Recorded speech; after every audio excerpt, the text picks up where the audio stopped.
समितीतील सदस्यांना वाटण्यासाठी ती आणण्यात आली होती असा आरोप केला जातो। समित्या त्याच्यासाठी आहे, ते पैसे जमासाठी करण्यासाठी समित्या असतं।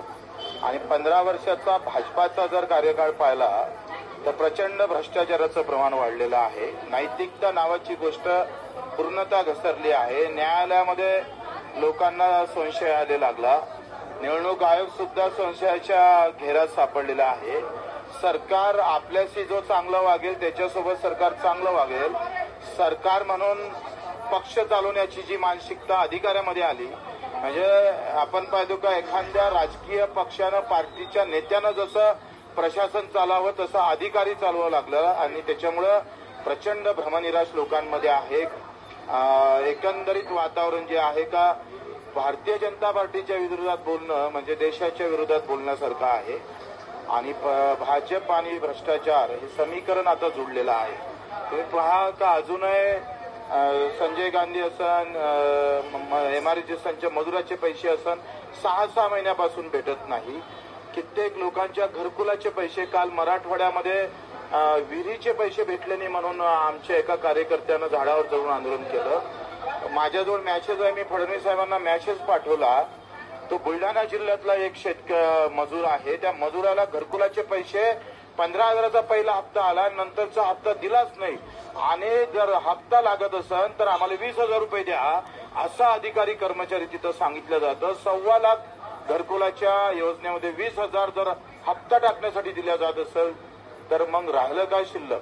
देवेंद्रजी म्हणतात की जिल्ह्याच्या कामासाठी मंत्रालय देऊ नका, तिथं स्कॅन लावून टाकले, तिथे सर्वसामान्यांना जाण्यासाठी सगळीकडे पावबंदी घातल्या, अत्यंत पेशवे आल्यासारखी व्यवस्था करून टाकली मंत्रालयात।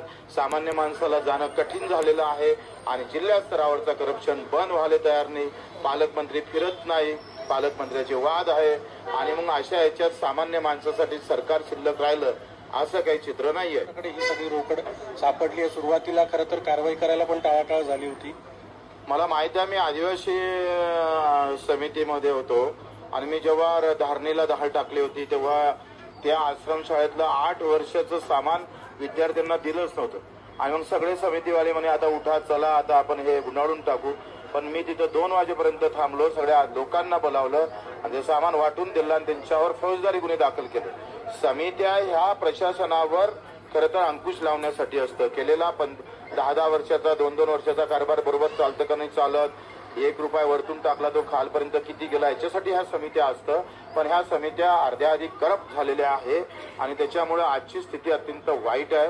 प्रशासन नावाची गोष्ट म्हणजे प्रशासन आहे, आम्ही पाहतोय का ज्यांना 2.5-2.5, 3-3 लाख रुपये पगार आहे तो 10-10 हजार रुपये घेण्यापासून सुरुवात करतं आणि मंत्री महोदय जे आपण पाहतोय का एकंदरीत यांचा लपलेली मालमत्ता जर पाहिली तर आपल्या राज्याचं दुसरं बजेट आपल्याला निर्माण करता येईल अशी अवस्था या देशामध्ये आहे। आणि जे करप्ट आहे त्याच्याचकडे चांगले खाते पण दिल्या जातं, त्याच्याचकडे चांगले सचिव जर आम्ही पाहतो का बोलल्या जाते, नगर विकास सचिव असेल तर 100 कोटी द्यावं लागेल, अशा प्रकारची व्यवस्था या देशामध्ये राज्यामध्ये येऊन पोहोचली।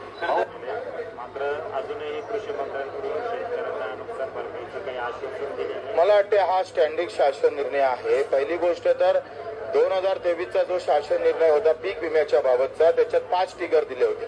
1-1 होता, 1-2 होता, 1-3 होता, 1-5 अशा प्रकारचे 5 टिगर होते। पण आपले कृषी मंत्री आल्यानंतर आणि देवेंद्रजी आल्याबरोबर आपण पाहतो का 0 पैशातला जो आम्ही पाहतोय विमा काढला जात होता तो आता पैसे भरून 4,000-5,000 रुपये भरून एकरी विमा काढावा लागतो। पण टिगर एकच भेटणार आहे। टिगर कोणतं भेटल तर पीक कापणीनंतर आलेलं नुकसान। म्हणजे आज आपण पाहतो का पीक पेरणीच्या वेळी झालेलं नुकसान भेटणार आहे का या विम्यामध्ये? नाही भेटणार आहे। कोकाटेंना आमचं जाहीर आव्हान आहे का तुम्ही 0 वरचा विमा आता पैशावर आणला, पैशावर आणल्यानंतर कंपनीच्या सोयीचा म्हणजे कंपनी नफ्यात राहील अशा पद्धतीचा एकच विमा ते देणार आहे। 4 टिगर आमचे जे देणार नाही त्याचे